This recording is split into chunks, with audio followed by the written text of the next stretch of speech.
In this video clip, I'll be showing you how we will cut out our desk top. To cut out our desk top, we're going to be using a jigsaw to go around all of the lines that we just made.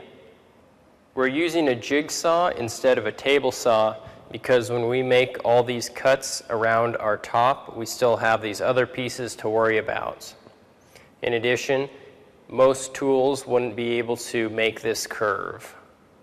Now when you make this cut, you want to make sure that the blade maintains a safe distance away from the line.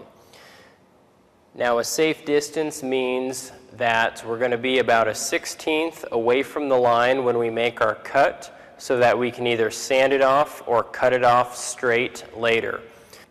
The jigsaw by itself does not make a very straight cut, so we're going to leave this little buffer zone for safety. When I make my curved cut, I'm going to make sure and keep the blade about a 1/16 of an inch away from the line so that just in case I mess up or I get a little bit off, I can still sand that to the line and have a perfect curve.